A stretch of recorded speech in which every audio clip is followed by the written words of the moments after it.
রক্ত চাই, আরো রক্ত চাই। আহ, রক্তের স্বাদ কি নোনতা।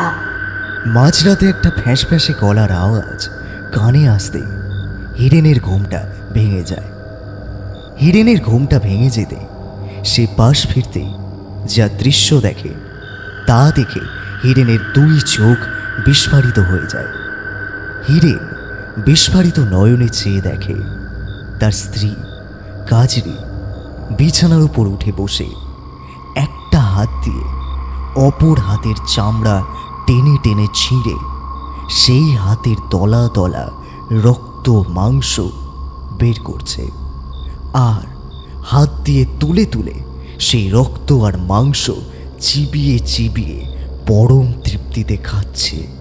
আর ফ্যাঁস ফ্যাঁসে গলায় সে বলছে, রক্ত চাই, আরো রক্ত চাই। আহ, রক্তের স্বাদ কি নোনতা।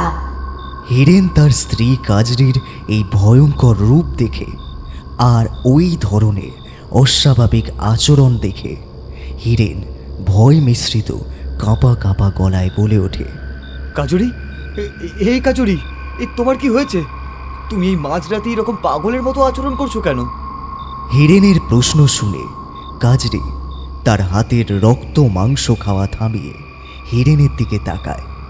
তারপর লাল জবা ফুলের চোখ দুটো গোল গোল করে পাকিয়ে একটা কান এঁটো করা বিশ্রী হাসি হাসতে হাসতে লাল রক্তে রাঙা হয়ে যাওয়া হাতটা হিরেনের দিকে বাড়িয়ে ফ্যাঁস ফ্যাঁসে গলায় সে বলে ওঠে,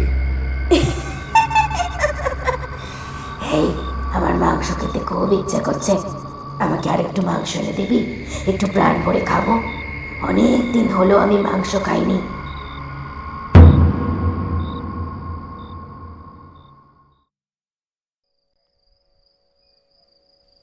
তেলে ভাজা ঠোঙাটা টেবিলের উপর কুন্তল রাখতেই মৃন্ময় গরম চায়ের কাপে চুমুক দিতে দিতে কুন্তলকে প্রশ্ন করে ওঠে,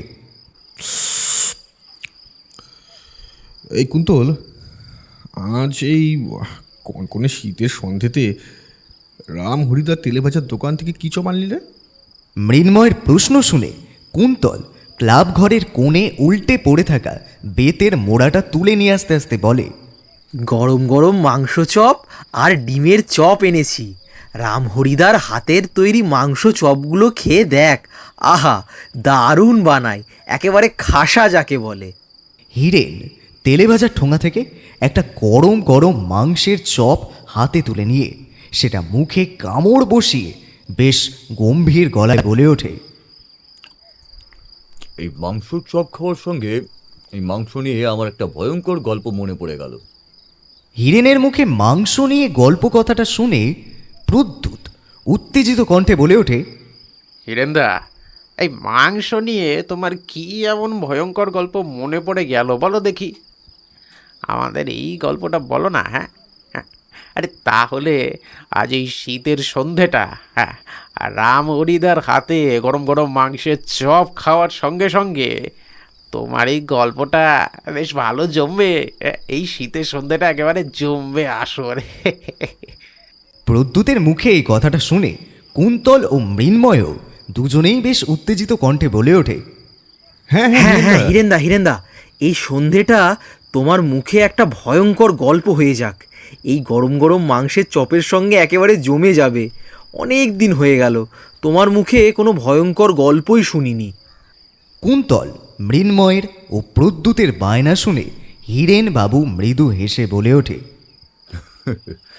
বেশ, আজ তোদেরকে যে ভয়ঙ্কর গল্পটা শোনাতে চলেছি সেটা ঠিক গল্প বলা চলে না, একটা ঘটনা বলতে পারিস। আর এই ঘটনাটা ঘটেছিল আমার স্ত্রী মানে তোদের বৌদি কাজলির সঙ্গে। তা আজ থেকে বছরখানেক আগেকার ঘটনা, আমাদের বিয়ের ঠিক 1 বছর পর। আর ঘটনাটা ঘটে পাঁশকুড়া বলে একটি অখ্যাত ছোট অজ গ্রামে। তোরা তো জানিস আমার পোস্টমাস্টারের চাকরি ছিল, তাই পোস্ট অফিসের কাজের সূত্রে আমাকে পশ্চিমবঙ্গের নানান জায়গায় ঘুরতে হতো, সে ছোট ছোট গ্রাম থেকে শুরু করে শহরের বিভিন্ন জায়গায়। আমি কাজরিকে বিয়ে করার পর আমি পোস্ট অফিসের কাজের সূত্রে 1 বছর কলকাতায় ছিলাম, আর তার পরের বছর কলকাতার পোস্ট অফিসের বড়বাবু নির্মল চক্রবর্তী আমাকে বর্ধমানের পাঁশকুড়া বলে একটি অখ্যাত ছোট অজ গ্রামে আমাকে বদলি করে দেয়। এবং আমি খানিকটা বাধ্য হয়ে কাজুরিকে নিয়ে বর্ধমানে পাঁশকুড়া গ্রামে চলে আসি এবং আমার পোস্ট অফিসের কাছাকাছি ছোট দুতলা একটা বাড়ির নিচতলায় 2 কামরার কম দামের একটা ঘরও ভাড়া পেয়ে যাই এবং সেই বাড়ির একতলায় আমরা দুজন থাকতে শুরু করি। আমি আর কাজুরি পাঁশকুড়ায় যে বাড়িটাতে ভাড়া ছিলাম সেই বাড়িটার আশেপাশে কোনো ছোট বড় বাড়ি বা কোনো দোকানপাট ছিল না, যাও বা ছিল সবই দূরে দূরে। বাড়িটার আশেপাশে শুধু বড় বড় ক্ষেত ও জলাভূমিতেই ভর্তি ছিল। আর ওই ভাড়া বাড়ি থেকে 5-10 মিনিট হাঁটলেই একটা শ্মশান পড়তো। সেই শ্মশানে আবার একটা জাগ্রত কালী মন্দির ছিল। প্রত্যেক অমাবস্যায় ওই জাগ্রত কালী মন্দিরে ধুমধাম করে কালী পুজো হতো এবং সারা গ্রামের লোকেরা ওই দিন রাতে ওই শ্মশানের কালী মন্দিরে পুজো দিতে যেত। এছাড়া গ্রামের কোনো লোক মারা গেলে ওই শ্মশানে দাহ করা হতো। আর গ্রামে যারা মারা যেত তাদের মৃতদেহগুলো আমার বাড়ির সামনে দিয়েই যেত ওই হরিবোল হরিবোল করতে করতে। দিন কি আর রাত সবসময় শুধু হরিবোল আর হরিবোলই শুনতে হতো।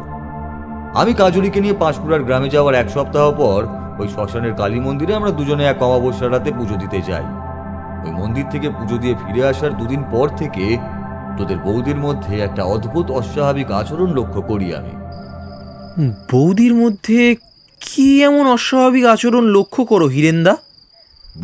বলছি একটু সবুর কর। ওই শ্মশানে কালী মন্দির থেকে পুজো দিয়ে ফিরে আসার 2 দিন পর 3য় দিন মাঝরাতে আমার ঘুমটা ভেঙে যায়। প্রকৃতির ডাকে সাড়া দেওয়ার জন্যই ঘুমটা ভাঙে। ঘুমটা ভেঙে যেতেই আমি বিছানা ছেড়ে উঠে যেই কল ঘরে যেতে যাব, হঠাৎ আমার দৃষ্টি বিছানার দিকে পড়তেই দেখি কাজুরি নেই। ঘরের দরজাটা হাট করে খোলা। বিছানা ফাঁকা দেখে আর ঘরের দরজা খোলা দেখে আমি ভাবলাম কাজুরি হয়তো আমার মতোই কল ঘরে প্রকৃতির ডাকে সাড়া দেওয়ার জন্যই গেছে। কাজুরিকে ঘরে দেখতে না পেয়ে আমি ঘর থেকে বেরিয়ে ঘরের সামনে লম্বা অন্ধকার বারান্দা পেরিয়ে যেই কল ঘরের দিকে যেতে যাব, হঠাৎই আমার কানে একটা গোঙানির শব্দ ভেসে আসলো। আমি অন্ধকার বারান্দার মাঝখানে থমকে দাঁড়িয়ে পড়লাম আর কান খাড়া করে শুনতে লাগলাম গোঙানির আওয়াজটা বাড়ির কোথা থেকে আসছে। আমি কিছুক্ষণ অন্ধকার বারান্দায় দাঁড়িয়ে কান খাড়া করে গোঙানির আওয়াজটা শুনতেই আমি বুঝতে পারি গোঙানির আওয়াজটা রান্নাঘর থেকে আসছে। রান্নাঘর থেকে গোঙানির আওয়াজটা শুনতে পেয়ে আমি ধীর গতিতে রান্নাঘরের দিকে এগিয়ে যাই এবং রান্নাঘরের দরজার কাছে দাঁড়াতেই রান্নাঘরের ভিতর যা দৃশ্য দেখি তা দেখে আমার 2 চোখ বিস্ফোরিত হয়ে যায়।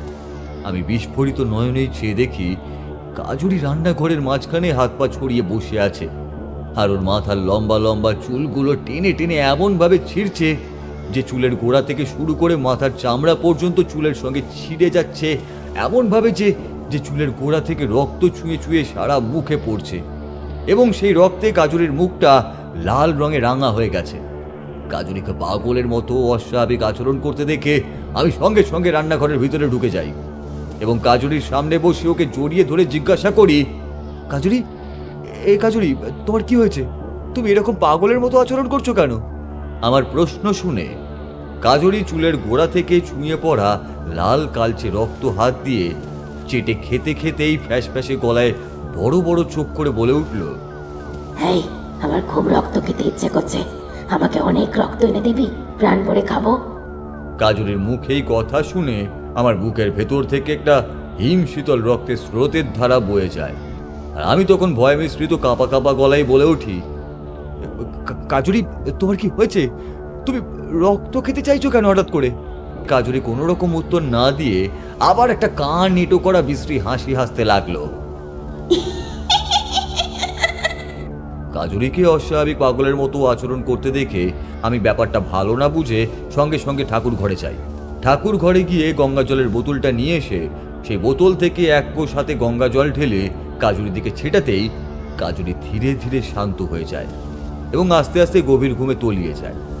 কাজুরিকে ঘুমিয়ে পড়তে দেখে আমি ওকে কোলে করে নিয়ে ঘরে আসি, এসে বিছানায় শুয়ে দিই আর মনে মনে ভাবতে লাগি, কিছুক্ষণ আগে কাজুরি যে পাগলের মতো আচরণগুলো করছিল ওটা কি সত্যি নাকি আমার চোখের ভ্রম? আমি এই কথা মনে মনে ভাবতে ভাবতে আমার 2 চোখ কখন যে গভীর ঘুমে জড়িয়ে এসেছিল তা আমি নিজেও জানি না। হঠাৎই একটা চিৎকারের আওয়াজে আমার ঘুমটা ভাঙে। ও দাদাবাবু, তাড়াতাড়ি এইদিকে আসুন, দেখুন বৌদিমণি কি পাগলামি করছে। ঘরের বাইরে থেকে মালতীর চিৎকার শুনে আর পাশে কাজুরিকে দেখতে না পেয়ে আমি সঙ্গে সঙ্গে বাইরে ছুটে যাই আর মালতীকে গিয়ে জিজ্ঞাসা করি, এ কি হয়েছে মালতী? তুই এইভাবে সাত সকালে চিৎকার করছিস কেন? আমার প্রশ্ন শুনে মালতী হাঁপাতে হাঁপাতে ভয় মিশ্রিত কণ্ঠেই বলে, বৌদি মনি পাগল হয়ে গেছে দাদাবাবু।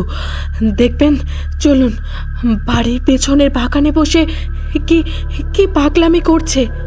মালতীর এই কথা শুনে আমি সঙ্গে সঙ্গে দৌড়ে বাড়ির পিছনে বাগানে যেতেই দেখি আমাদের ভাড়া বাড়ির পিছনে একটা কুয়ো ছিল। সেই কুয়োর উপর কাজুরি বসে আছে আর দুটো পা সামনে পাগলের মতো দোলাচ্ছে আর একটা হাত দিয়ে সমানে মাথার চুল ছিঁড়ছে, আর সেই ছেঁড়া চুলগুলো মুখে পড়ছে আর ও চিবিয়ে চিবিয়ে খাচ্ছে। কাজুরির গতকাল রাতের মতো আবার এই অস্বাভাবিক আচরণগুলো দেখে আমার সারা শরীর গুলিয়ে উঠল। আমি সঙ্গে সঙ্গে ওইখানে হর হর করে বমি করে দিই। কাজুরি কুয়োর উপর থেকে এক লাফ মেরে আমার সামনে এসে দাঁড়ায়। তারপর আমাকে বমি করতে দেখে কাজুরি কান এঁটো করা হাসি হাসতে হাসতে মাটিতে পড়ে থাকা আমার মুখ থেকে বেরোনো বমিটা চেটে চেটে তুলে খেতে শুরু করে আর আমার দিকে বড় বড় গোল গোল চোখ করে বলে উঠল, হাই, আমাকে একটু মাংস এনে দিবি রে? কাঁচা মাংস প্রাণ ভরে খাবো। অনেক দিন হলো আমি কাঁচা মাংস খাইনি। দাদাবাবু, একটা কথা বলবো, কিছু মনে করবেন না তো? কি কথা বল না মালতী, আমি কিছু মনে করব না। দাদাবাবু, আমার মনে হয় বৌদিমণিকে ভূতে ধরেছে, তাই তাই বৌদিমণি এইরকম অস্বাভাবিক আচরণ করছে। আরেকবার বল, কাজুরিকে কিসে ধরেছে? ভূতে ধরেছে গো দাদাবাবু, ভূতে ধরেছে বৌদিমণিকে। তুই কি করে বুঝলি যে বৌদিমণিকে ভূতে ধরেছে? দাদাবাবু, আমার পাশের বাড়িতে এক প্রতিবেশী দাদা থাকে, ওর নাম কার্তিক, আর ওই দাদাটার বউয়ের নাম রমা। আমি রমা বৌদি বলে ডাকি। আমার সঙ্গে এখনো পর্যন্ত রমা বৌদির খুব ভাব। কার্তিক দাদার সাথে রমা বৌদির বিয়ের 3 মাস পর একদিন রমা বৌদি কাজুরি বৌদিমণির মতোই অদ্ভুত সব আচরণ করতে লাগে পাগলের মতো। রমা বৌদির অদ্ভুত আচরণ দেখে কার্তিক দাদাও তার বাড়ির লোক প্রথমে ভাবে রমা বৌদির মাথার ব্যামও আছে, তাই সে পাগলের মতো আচরণগুলো করছে।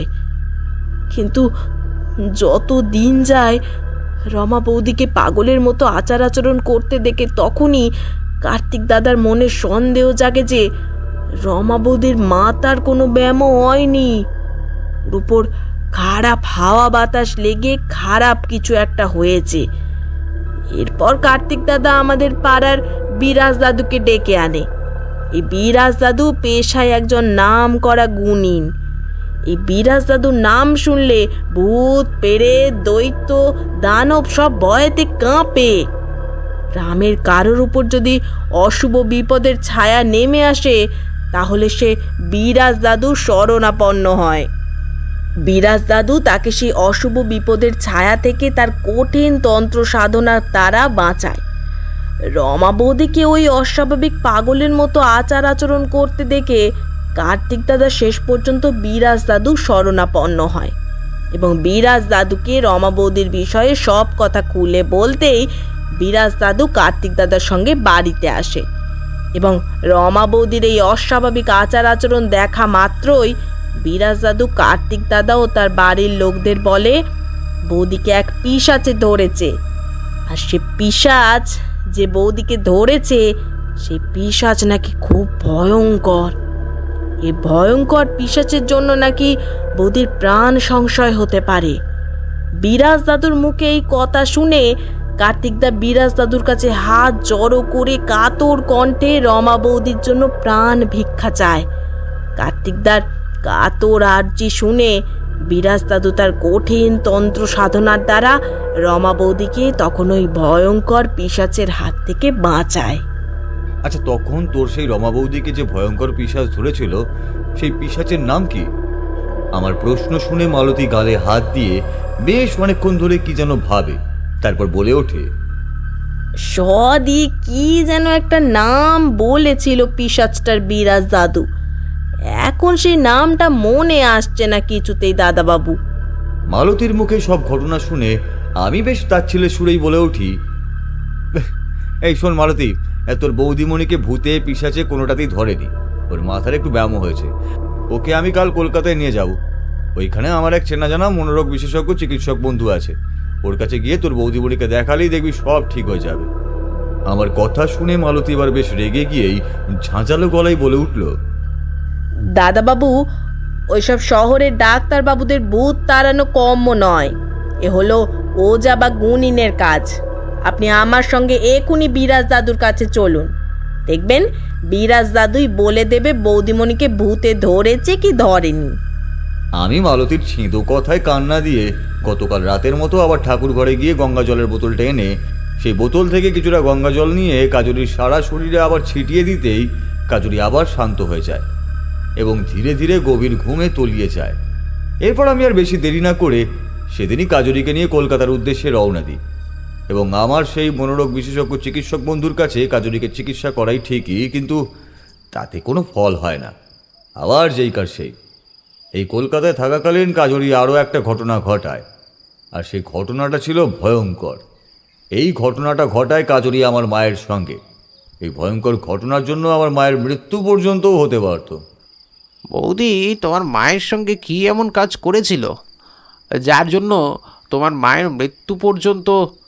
প্রদ্যুতের প্রশ্ন শুনে হিরেন বাবু আবার বলতে শুরু করে, কাজরিকে নিয়ে কলকাতায় যাওয়ার দুদিন পর মা দুদিন ধরে কাজরির ওই অস্বাভাবিক পাগলের মতন আচার আচরণ লক্ষ্য করার পর মা আমাদের বাড়ির সামনে সিদ্ধেশ্বরী কালী মন্দিরে কাজরির নামে পুজো দিয়ে এসে কাজরির মাথায় যেই পুজোর মন্ত্রপুত ফুল বেলপাতা ঠেকাতে যাবে অমনি কাজরি দুহাত দিয়ে আমার মায়ের গলা জোরে টিপে ধরে আর দাঁত মুখ খিচিয়ে আমার মাকে কাজরি বলে ওঠে ফ্যাসফ্যাসে গলায়, এই বুড়ি, তুই আমার মাথায় এটা কি ঠেকাচ্ছিস রে? এটা ঠেকানো মাত্র আমার সারা শরীরটা জ্বলে পড়ে গেল। হ্যাঁ, এটা তুই আমার মাথার উপর থেকে সরা বলছি, না হলে কিন্তু তোকে শেষ করে দেব। আমার মা বরাবরই সাহসী প্রকৃতির মানুষ ছিলেন। মা কাজরির ভয়ঙ্কর আচরণে ভয় পেলেন না, সাহসের সঙ্গে তিনি বলে উঠলেন, তুই কে রে? আমার বৌমার শরীরের ভেতর প্রবেশ করে ওকে এইভাবে কষ্ট দিচ্ছিস কেন? ছেড়ে দে, ছেড়ে দে ওকে বলছি। আমার মায়ের প্রশ্ন শুনে কাজরির শরীরে ভর করে থাকা সেই দুষ্টু আত্মা আবার দাঁত মুখ খিচিয়ে বলে ওঠে, আমি কি তোকে বলতে যাব কেন রে বুড়ি? তোর বৌমাকে আমি নিতে এসেছি, আমি ওকে নিয়ে তবেই যাব। এই কথা বলতে বলতে কাজরি আরও জোরে জোরে মায়ের গলা টিপতে শুরু করে। মাকে কাজরির হাত থেকে বাঁচানোর জন্য আমি আর আমার বাবা না পেরে আমাদের দুজনের শরীরে যত জোর ছিল সেই শরীরের জোর এনে আমরা দুজনে কোনো রকমে কাজরির হাত থেকে মাকে বাঁচাই। কাজরির চিকিৎসার জন্য যে কদিন কলকাতায় ছিলাম সেই কদিন কাজরিকে আমি একটা ঘরে আটকে রেখেছিলাম যাতে ও নিজের অজান্তে আমাদের বাড়ির কারোর ক্ষতি না করতে পারে। এরপর আমি আবার অফিসের কাজের চাপের জন্য কাজরিকে নিয়ে পাঁশকুড়া গ্রামে ফিরে আসি। ও মালতী যেহেতু আমাদের ভাড়া বাড়িতে কাজ করতো তাই ওর সঙ্গেই বিরাজ গুণিনের কাছে যাই। আমি যেদিন মালতীর সঙ্গে বিরাজ গুণিনের কাছে যাই কাজরিকে ঘরে আটকে রেখে কাজরির শরীরের মধ্যে ভর করে থাকা সেই দুষ্টু আত্মা ঘরের জানলা দিয়ে মুখ বাড়িয়ে দাঁত মুখ খিচিয়ে আমার আর মালতীর উদ্দেশ্যেই বলে, তোরা দুজন যতই আমাকে তাড়ানোর জন্য গুণিন তান্ত্রিকের কাছে যাস না কেন, আমি কিছুতেই তোর স্ত্রীর শরীর ছেড়ে যাব না, ওকে সঙ্গে করে নিয়ে তবেই যাব। এই কথা বলতে বলতে কাজরি পাগলের মতো হাসতে থাকে ওই জানালার গড়ার ধরে। আমি কাজরির কথায় কান্না দিয়ে মালতীকে নিয়ে বিরাজ গুণিনের বাড়ির উদ্দেশ্যে রওনা দিই এবং সেখানে গিয়ে ওনাকে কাজরির অস্বাভাবিক আচরণের সম্পর্কে সব কথা খুলে বলতেই উনি আমার সব কথা শুনে সেদিন সন্ধ্যাবেলায় আমার সঙ্গে উনি আমার বাড়িতে আসেন। আমার সঙ্গে বিরাজ গুণিনকে বাড়িতে ঢুকতে দেখে কাজরি বন্ধ ঘরের ভিতর খোলা জানলা দিয়ে মুখ বাড়িয়ে আবার দাঁত মুখ খিচিয়ে ফ্যাস ফ্যাসে গলায় বিরাজ গুণিনের উদ্দেশ্যে বলে ওঠে, তুই আমাকে তাড়াতে এসেছিস, তুই আমাকে যতই তাড়ানোর চেষ্টা কর না কেন, কিছুতেই পারবি না। বিরাজ গুণিন গম্ভীর গলায় বলে ওঠে, শয়তান, তুই আমার ক্ষমতা সম্পর্কে জানিস না, তুই দেখবি তোকে আমি তাড়াতে পারি কিনা। এই কথা বলে বিরাজ গুণিন যে ঘরে আমি কাজরিকে বন্ধ করে রেখেছিলাম সেই ঘরের দিকে এগিয়ে যায়। তারপর ঘরের দরজাটা খুলে বিরাজ গুণিন যেই ঘরে ঢুকতে যাবে অমনি কাজরি ঘর ছেড়ে বাইরে বেরিয়ে আসে। তারপর ঘরের সামনে বিরাজ গুণিনকে দাঁড়িয়ে থাকতে দেখে কাজরি তখন এমন একটা ভয়ঙ্কর কাণ্ড বাঁধিয়ে বসে যা দেখার জন্য আমি আর মালতী একেবারেই প্রস্তুত ছিলাম না। বিরাজ গুনিনকে ঘরের সামনে দাঁড়িয়ে থাকতে দেখে কাজরি একটা কান এঁটো করা বিশ্রী ধরনের হাসি হাসতে শুরু করে। তারপর একটা হাত দিয়ে বিরাজ গুনিনের গালে ঠাস করে এমনভাবে চড় মারে যে বিরাজ গুনিন একেবারে উড়ে গিয়ে উঠোনের মাঝখানে পড়তেই আমরা দুজন এই দৃশ্যটা দেখে খানিকক্ষণের জন্য হতবম্ব হয়ে যাই। খানিকক্ষণ পর আমরা দুজন হতবম্ব ভাব কাটিয়ে তাড়াতাড়ি করে বিরাজ গুনিনের কাছে ছুটে যাই। ছুটে যেতেই বিরাজ গুনিন ভয় মিশ্রিত কাঁপা কাঁপা গলায় বলে, বাবা, তোমার স্ত্রীকে কোন পিশাচ ধরেছে জানি না, যে পিশাচ তোমার স্ত্রীকে ধরেছে সেই পিশাচ ভীষণ শক্তিশালী। তোমার স্ত্রীকে সেই পিশাচের কবল থেকে আমি কিছুতেই রক্ষা করতে পারবো না। এ আমার কর্ম নয়। তুমি বাবা বরং অন্য গুণীন বা তান্ত্রিক তোমার স্ত্রীর জন্য দেখে নাও। আমি চলি। বাবা ঠাকুর, আপনি ছাড়া কি এই গ্রামে আর কোনো বড় তান্ত্রিক বা গুণিন আছে যার আপনি আমাকে সন্ধান দিতে পারেন? না বাবা, নেই। থাকলে অবশ্যই বলতাম। এই কথা বলে উনি আমার বাড়ি থেকে বিদায় নিতেই কাজরি পাগলের মতো লাফাতে লাফাতে আমার সামনে এসে দাঁড়ায়। ওর মাথার চুলগুলো ছিঁড়তে ছিঁড়তে খ্যাক খ্যাক করে হাসতে হাসতেই বলে আমাকে, তুই বাড়িতে যতই তান্ত্রিক গুণীন সন্ন্যাসী ডাক না কেন, কেউ আমার কিচ্ছু করতে পারবে না, কারণ আমি শক্তিশালী। কাজরিকে পাগলের মতো আচার আচরণ করতে দেখে মালতী হাত জোর করে ভয় মিশ্রিত কণ্ঠেই বলে, দাদাবাবু, আমি আর আপনার বাড়িতে কাজ করব না। আপনি বরঞ্চ অন্য কোনো কাজের লোক দেখে নিন। তারপর আপনার বাড়িতে কাজ করতে গিয়ে বৌদিমণির হাতে না প্রাণ হারাই। মালতী এই কথা বলে আমার বাড়ি থেকে বিদায় নেয়। এরপর যত দিন যায় কাজরির আচার আচরণ ভয়ঙ্কর থেকে ভয়ঙ্করতর হয়ে ওঠে এবং ওর এই ভয়ঙ্কর আচার আচরণের জন্য পাঁশকুড়া গ্রামের ভাড়া বাড়িতে একটা মর্মান্তিক দুর্ঘটনা ঘটে যায়। আর সেই মর্মান্তিক ঘটনাটা ঘটে হলো বাড়িওয়ালা অধীর বাবুর সঙ্গে। কাজরির এই অদ্ভুত ধারা পাগলের মতন আচরণের জন্যই আমি ওকে সবসময় ঘরে আটকে রাখতাম। শুধু দুপুরে ও রাতে খাবার সময় ওকে দরজা খুলে খাইয়ে দিয়ে আসতাম। খাওয়ানো হয়ে গেলে আবার ঘরের দরজার বাইরে থেকে তালা দিয়ে দিতাম। যখন এইরকম পরিস্থিতি চলছে বাড়িতে, একদিন আমি সন্ধ্যাবেলায় বাজার করতে গিয়েছিলাম। বাজার করে যখন বাড়ি ফিরছিলাম দেখি আমার বাড়ির গেটের সামনে কিছু গ্রামের লোক দাঁড়িয়ে আছে আর নিজেদের মধ্যে কী সব যেন ফিসফিস করে কথা বলছে। আর আমার বাড়ির ভিতর থেকে চাপা স্বরে কান্নার আওয়াজ শোনা যাচ্ছে। বাড়ির সামনে লোকজনের ভিড় দেখে আমি সঙ্গে সঙ্গে বাড়ির দিকে ছুটে যাই এবং বাড়ির সদর দরজা পেরিয়ে উঠোনে প্রবেশ করতেই যা ভয়ঙ্কর দৃশ্য দেখি তা দেখে আমার দু পা থরথর করে কাঁপতে লাগলো। আমি বিস্ফোরিত নয়নে চেয়ে দেখি বাড়িওয়ালা অধীরবাবু উঠোনের মাঝখানে হাত পা ছড়িয়ে রক্তাক্ত মৃত অবস্থায় পড়ে রয়েছেন আর কাজরি অধীরবাবুর পেটের উপর উবু হয়ে বসে দু হাতের ধারালো নখ দিয়ে বুক চিড়ে দলা দলা রক্ত মাংস তুলে তুলে খাচ্ছে মহা আনন্দে। আর কান এঁটো করা মিষ্টি হাসি হাসতে হাসতে বলছে, কতদিন পর মানুষের টাটকা রক্ত মাংস খেলাম, কি আনন্দ। বাড়িতে এইরকম মর্মান্তিক ঘটনা ঘটে যেতে দেখে আর কাজলের এই কাণ্ড দেখে আমি দিশেহারা হয়ে ভাবতে থাকি, এই বিপদ থেকে আমি কাজলিকে রক্ষা করব কি করে। আমি যখন মনে মনে এসব কথা ভাবছি, বাড়ির বাইরে গ্রামবাসীদের কিছু কথা তখন আমার কানে এলো।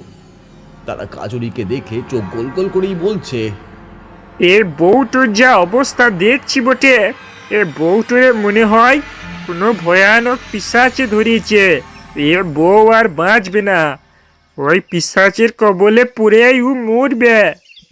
গ্রামবাসীদের কথাগুলো কানে আসতেই আমার মনটা সঙ্গে সঙ্গে ভারাক্রান্ত হয়ে উঠল। আমি মনে মনেই ভাবলাম, এমন কি কেউ নেই এই পৃথিবীতে কাজুরিকে কি এই ভয়ঙ্কর পিশাচের কবল থেকে বাঁচাতে পারবে না। এই কথা মনে আসতেই আমি সঙ্গে সঙ্গে বাড়ির সদর দরজার সামনে দাঁড়িয়ে থাকা গ্রামের লোকগুলোর কাছে যাই আর কাঁদো কাঁদো গলায় প্রশ্ন করে উঠি, আপনারা কি কেউ বলতে পারবেন এই গ্রামে কি এমন কোনো তান্ত্রিক আছে যে আমার স্ত্রীকে বাঁচাতে পারবে? আমার প্রশ্ন শুনে গ্রামবাসীদের মধ্যে থেকে একজন মধ্যবয়স্ক লোক বলে উঠলেন, দাদা, আপনার স্ত্রীকে এখন শুধু একজনই বাঁচাতে পারবে, কিন্তু সেই গ্রামে থাকে না, থাকে হলো গিয়ে আমাদের এই পাঁশকুড়া গ্রামের 2টো গ্রামের পর। গ্রামের নাম অচিন্তপুর গ্রাম।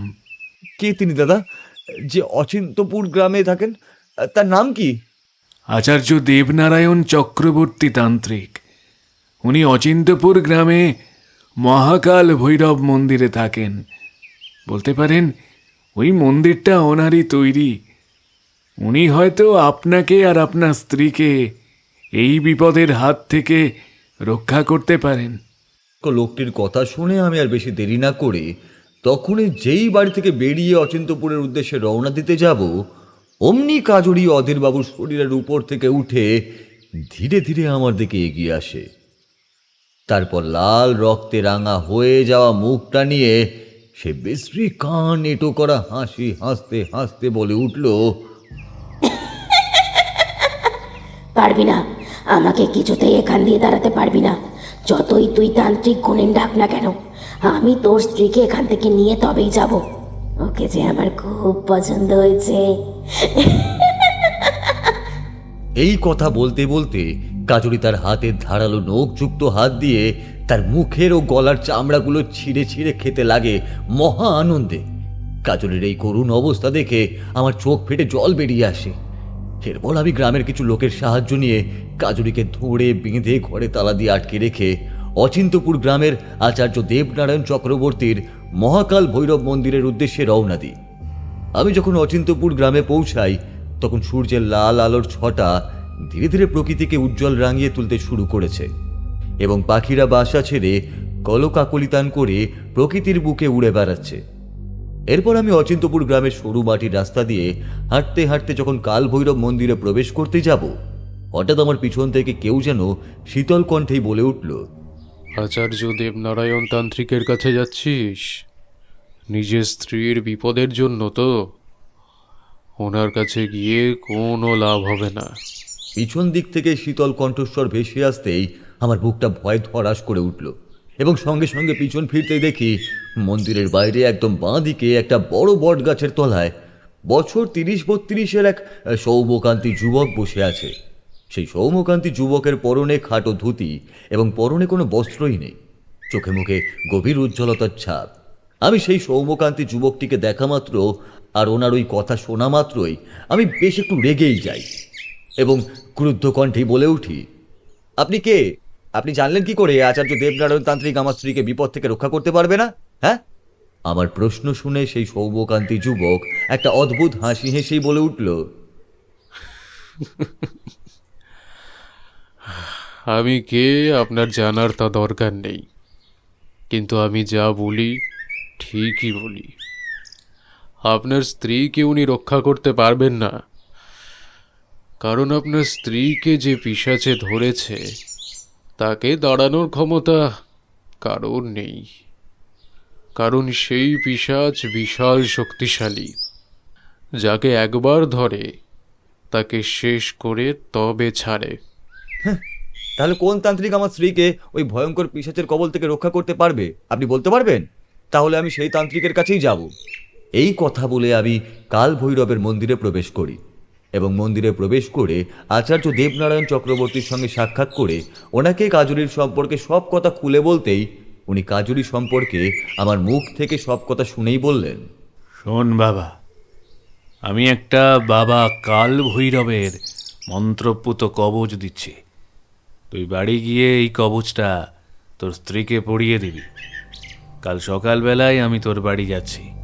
এই কথা বলে উনি আমার হাতে কবচটা দিতেই আমি ওনার কাছ থেকে কাল ভৈরবের মন্ত্রপুত কবচটা নিয়ে বাড়ি ফিরে এসে ঘরের দরজা খুলে কাজুরির হাতে যেই কবচটা পরাতে যাব, কাজুরি আমার হাতের কবচটা দেখে ছিটকে সরে যায় আর বলে ফ্যাসফ্যাসে গলায়, তুই আমাকে এটা কি পড়াচ্ছিস? খোল বলছি, আমার সারা শরীর জ্বলে যাচ্ছে। এই কথা বলতে বলতে কাজুরি আবার হাত থেকে কবচটা নিয়ে টেনে ছিঁড়ে ছুঁড়ে ঘরের এক কোণে ফেলে দেয়। আবার নিজের সারা শরীরে রক্ত মাংস হাত দিয়ে ছিঁড়ে ছিঁড়ে খেতে লাগে। আমি ওকে কবচটা না পড়াতে পেরে পুনরায় ঘরে ওকে বন্দি করে নিজের ঘরে এসে শুয়ে পড়ি আর কাজুরির কথা ভাবতে লাগি। কাজুরির কথা ভাবতে ভাবতে কখন যে দু চোখের পাতা এক হয়ে এসেছিল তা আমি নিজেও জানি না। ঘুমোতে ঘুমোতে আমি স্বপ্নে সেই সৌম্যকান্তি যুবকটিকে দেখতে পাই। সে আমাকে স্বপ্নে হেসে হেসেই বলছে, কোনো বড় বড় তান্ত্রিক গুণিন সেই স্ত্রীকে এই ভয়ঙ্কর পিশাচের কবল থেকে বাঁচাতে পারবে না। আমি এই তোকে বলে দিলাম, এটা মনে রাখিস।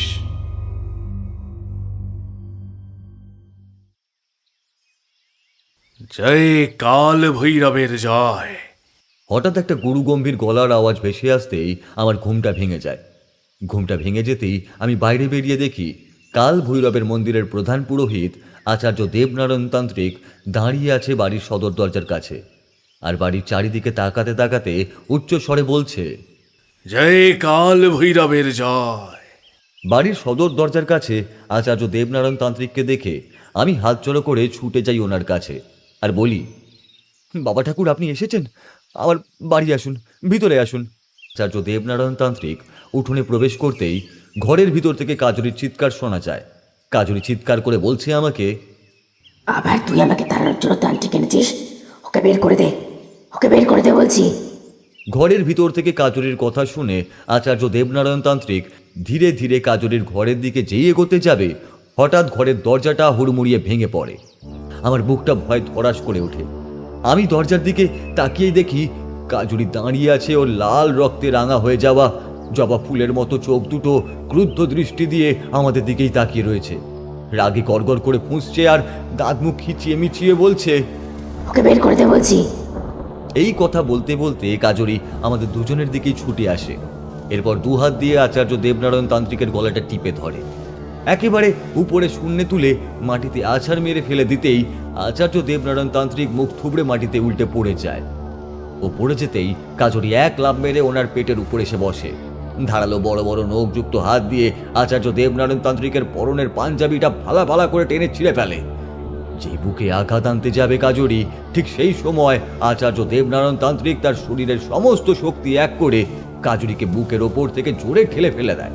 খুব কষ্ট করে সে উঠে দাঁড়ায়, তারপর যন্ত্রণা মাখানো গলায় আমাকে বলে ওঠে, বাবা, তোমার স্ত্রীকে আমি কিছুতেই ওই ভয়ঙ্কর পিশাচের কবল থেকে রক্ষা করতে পারবো না।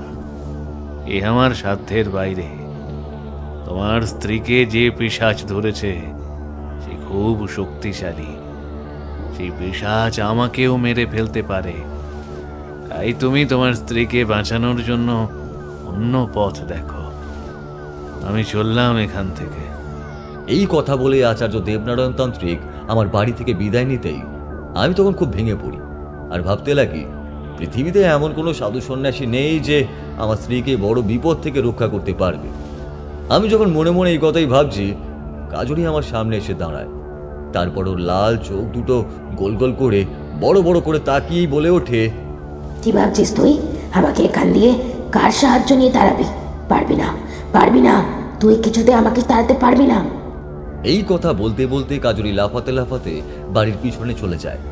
ওর সঙ্গে আমিও বাড়ির পিছন দিকে যাই দেখার জন্য ও বাড়ির পিছনে গিয়ে কি করে। কাজরির সঙ্গে বাড়ির পিছনের দিকে যেতেই দেখি আমাদের ভাড়া বাড়ির পিছনে মস্ত বড় একটা আম গাছ ছিল। সেই আম গাছের একটি ডালে কাজরি এক লাফ মেরে চড়ে বসে।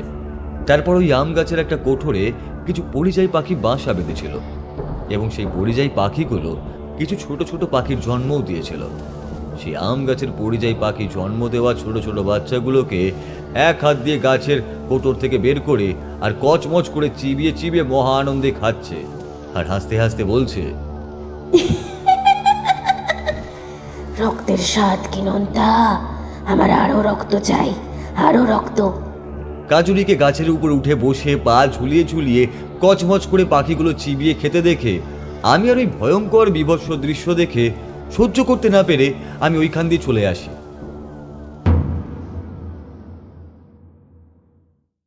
এরপর যতদিন যায়, রাত যায়, কাজরি দিনের পর দিন ওই আম গাছের ডালে পা ঝুলিয়ে বসে থাকতো এবং বাগানে কোনো পাখি বা কুকুর বিড়াল দেখতে পেলে তাদের ধরে ধরে কাঁচা রক্ত মাংস কচমচ করে চিবিয়ে চিবিয়ে খেত। এইরকম দিনের পর দিন চলতে চলতে আমি যখন সব দিকে দিশেহারা, কাজরিকে কিভাবে রক্ষা করব ঠিক করতে পারছি না। একদিন অফিস ফেরত বাড়ি ফিরতে কিছুতেই মন চাইল না।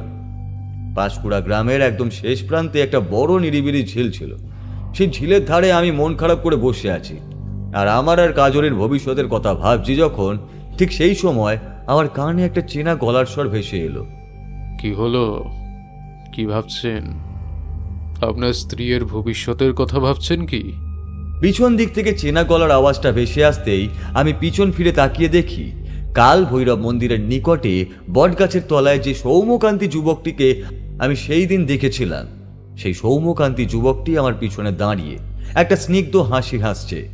আমি সেই সৌম্যকান্তি যুবকটিকে দেখা মাত্র একটু বিরক্ত কণ্ঠে জিজ্ঞাসা করলাম, আপনি এখানে কি করতে এসেছেন এখানে? ও আচ্ছা, আমার এই করুণ বিপদের দিনে আমাকে দেখে হাসছেন, তাই তো? হাসুন হাসুন, যত পারেন হেসে নেন। আমি এখানে কি করতে এসেছি জানতে চান আপনি, তাই তো? হ্যাঁ, জানতে চাই, বলুন আপনি এখানে কি করতে এসেছেন? আমি এখানে আপনার স্ত্রীকে বাঁচাতে এসেছি। ওই ভয়ঙ্কর পিশাচের কবল থেকে আপনার স্ত্রীকে রক্ষা করতে এসেছি। আমি যুবকটির এই কথা শুনে তাচ্ছিল্য সুরেই বলে উঠি, আপনি কি বললেন? আপনি আমার স্ত্রীকে বাঁচাবেন কি করে? হ্যাঁ, যেখানে গত 2 মাস ধরে অনেক বড় বড় তান্ত্রিক সন্ন্যাসী আমার স্ত্রীকে ওই ভয়ঙ্কর পিশাচের কবল থেকে বাঁচাতে পারলো না, আপনি একজন সামান্য কম বয়সের যুবক হয়ে আমার স্ত্রীকে এই বিপদ থেকে রক্ষা করতে পারবেন? হ্যাঁ, পারবো। আপনি আমার ওপরে ভরসা করতে পারেন নিশ্চিন্তে। পারলে একমাত্র আমিই পারবো। আচ্ছা বেশ, আসুন আমার সঙ্গে, আমার বাড়িতে আসুন। আমি এখন আপনার বাড়ি যাব না। কালকে সন্ধ্যায় 7 প্রহর নাগাদ আমি আপনার বাড়িতে যাব।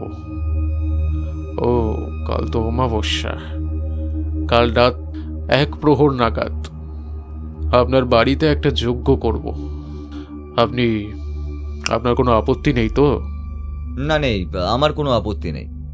আমার এই কথা শুনে সেই সৌম্যকান্তি যুবক আমার কাছ থেকে বিদায় নেয়। এরপর আমি ওইখান থেকে বাড়ি ফিরে আসি। বাড়ি ঢুকতেই বাড়িওয়ালা অধীরবাবুর ছোট ছেলে অনিন্দ আমাকে দেখে ছুটে আসে আর হাঁপাতেই হাঁপাতেই বলে, কাকু কাকু কাকু, তুমি তাড়াতাড়ি চলো, তুমি তাড়াতাড়ি চলো কাকু, আমার সঙ্গে তাড়াতাড়ি চলো কাকু। কাকু, তুমি আমার সঙ্গে তাড়াতাড়ি চলো।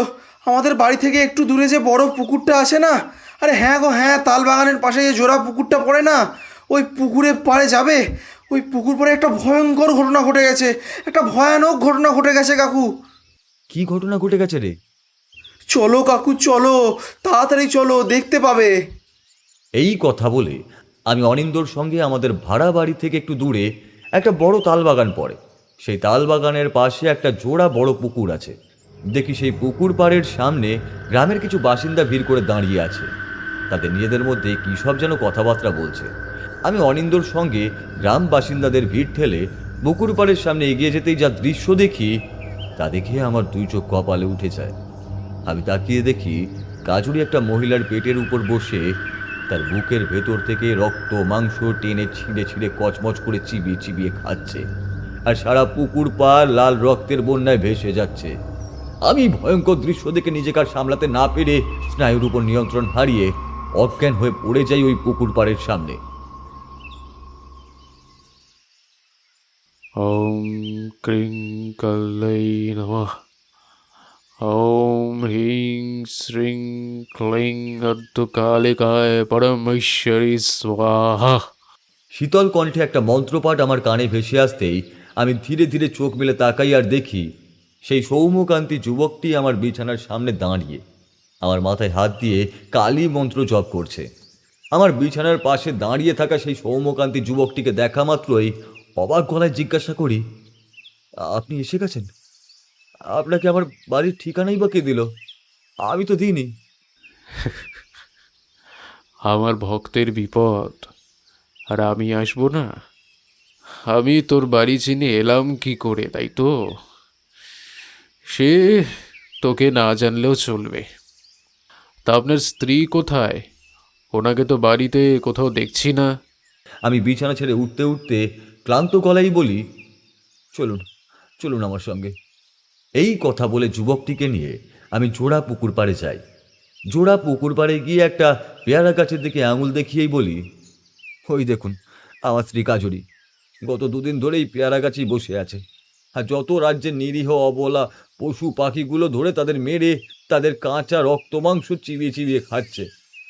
তোর স্ত্রীকে শক্ত ভূতে ধরেছে। শক্ত ভূত? সেটা আবার কি ধরনের ভূত?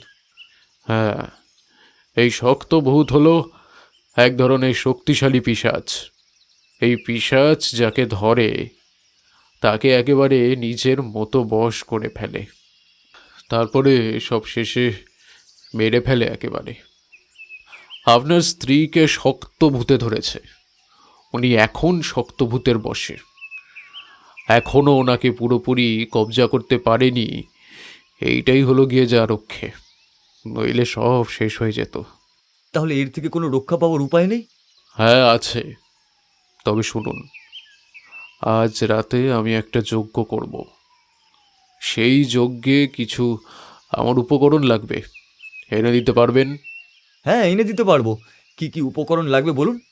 4টে গজাল, সঙ্গে লাল সুতো, 3টে ডিম ভরা বোয়াল মাছ, ও তার সঙ্গে 3টে কালো মুরগি, আর কি? আর একটা বাটি টাটকা লাল রক্ত, যে কোনো পশুর। রাত্রির 12টার মধ্যে আমার এই উপকরণগুলো লাগবে। আচ্ছা, আপনি চিন্তা করবেন না, আমি রাত 12টার মধ্যেই আপনার সব উপকরণ এনে দেবো। এই কথা বলে আমি বাজারে চলে যাই। বাজার থেকে যখন ফিরে আসি, যেই বাড়ির উঠোনে ঢুকতে যাব, দেখি আমার ভাড়া বাড়ির উঠোনের এক কোণায় একটা কুল গাছ ছিল। সেই কুল গাছের সঙ্গে কাজুরি হাত পা বাঁধা অবস্থায় পড়ে আছে, আর উঠোনের মাঝখানে সেই সৌম্যকান্তি যুবকটি একটা মাটির যজ্ঞবেদী তৈরি করছে। আমাকে বাড়ির ভিতর প্রবেশ করতে দেখে সৌম্যকান্তি যুবকটি বলে উঠল, আপনি স্নান সেরে শুদ্ধ বস্ত্রে আসুন, একটু পরেই আমি মহাপিশাচ মন্ত্র নিধান যজ্ঞ শুরু করব। আমি যুবকটির কথা শুনে আর বেশি দেরি না করে স্নানে চলে যাই। স্নান সেরে শুদ্ধ বস্ত্রে যখন উঠোনে আসি, যুবকটি আমার দিকে তাকিয়ে বেশ গম্ভীর কণ্ঠেই বলে ওঠে, আমি এক্ষুনি যজ্ঞ শুরু করব। এই যজ্ঞে অনেক কিছু ঘটনা ঘটতে পারে। আপনার স্ত্রীর নানা ধরনের ভয়ঙ্কর ভয়ঙ্কর আচার আচরণ করতে পারে। আপনি ওনার ওই ভয়ঙ্কর আচার আচরণে কোনো রকম ভয় পাবেন না, কিন্তু যদি ভয় পেয়ে আপনি কোনো কিছু বিঘ্ন ঘটিয়ে বসেন, তাহলে কিন্তু আমার সমস্ত কাজ পণ্ড হয়ে যাবে। সাবধান, খুব সাবধান। আমি ওনার কথা শুনে হ্যাঁ সূচক মাথা নাড়ি। এরপর রাত 1টা বাজতেই জ্বলন্ত যজ্ঞের আগুন ঘিয়ের আহুতি দিতে দিতে যুবকটি যখন মন্ত্রপাঠ শুরু করে, তখন ঠিক চারিদিকের পরিবেশটা অন্ধকার থেকে আরও অন্ধকারতর হতে শুরু করে এবং চারিদিকে একটা ধুলোর ঝড় বইতেও শুরু করে। সেই সঙ্গে ভয়ঙ্কর ভয়ঙ্কর পৈশাচিক হাসির আওয়াজও শোনা যেতে লাগলো চারিদিক থেকে। সেই পৈশাচিক হাসির আওয়াজ তোরা যদি শুনতিস, তাহলে তোদের বুকের হৃৎপিণ্ড খুলে হাতে বেরিয়ে আসতো ভয়। আমার কানে পৈশাচিক হাসির আওয়াজগুলোই আসতেই আমার সারা শরীরের রক্ত হিম হয়ে যায়, আর শুধু মনে হতে থাকে আমি হয়তো এক্ষুনি মরে যাব। প্রকৃতির বুকে যখন এইসব তাণ্ডবলীলা চলছে, তখন কাজলের শরীরের মধ্যে ভর করে থাকা সেই দুষ্টু আত্মা চিৎকার করে বলছে সেই যুবকটিকে, এই তুই চক্ষু তাড়াতাড়ি বন্ধ কর, আমার শরীর জ্বলে পড়ে যাচ্ছে। কাজলির কথায় কান না দিয়ে সেই যুবকটি চোখ বন্ধ করে এক মনে মন্ত্রপাঠ করে যেতে লাগলো। ওম ক্রিং কালাই নমঃ, ওম হিং শ্রিং ক্লিং আদ্যকালিকায় পরমং ঈশ্বরী স্বাহা। বেশ কয়েক ঘন্টা ধরে মন্ত্রপাঠ ও যজ্ঞ চলার পর এক সময় সব ধীরে ধীরে শান্ত হয়ে যায়। এরপর সেই সৌম্যকান্তি যুবকটি যজ্ঞের আসর ছেড়ে ধীরে ধীরে কাজলের দিকে এগিয়ে যায় আর গম্ভীর গলায় বলে ওঠে, এই তুই ওর শরীর ছেড়ে যাবি কিনা বল। না, আমি ওর শরীর ছেড়ে যাব না, আমি ওকে নিয়ে যেতে এসেছি, আমি ওকে নিয়ে তবেই যাব। এই কথা বলতে বলতে কাজলি পাগলের মতো হাসতে থাকে আর দু হাত দিয়ে মাথার চুল ছিঁড়তে থাকে।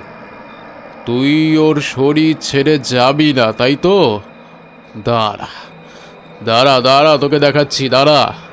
এই কথা বলে সেই সৌম্যকান্তি যুবকটি একটা ঝাঁটার ডগায় কিছুটা শুকনো লঙ্কা ও হলুদ পোড়া নিয়ে কাজলির নাকের সামনে ধরতেই কাজলি তারস্বরে চিৎকার করে বলে উঠল, এই ঘন্টাটা সরা বলছি, আমার নাক জ্বলে পড়ে গেল। তোর নাক জ্বলুক, তুই যাবি কিনা বল আগে। হ্যাঁ যাব, তবে যদি যাই তাহলে আমাকে একটা জিনিস দিতে হবে। কি জিনিস বল? রক্ত, তাহলেই আমিও শরীর ছেড়ে যাব। আচ্ছা, তাই হবে।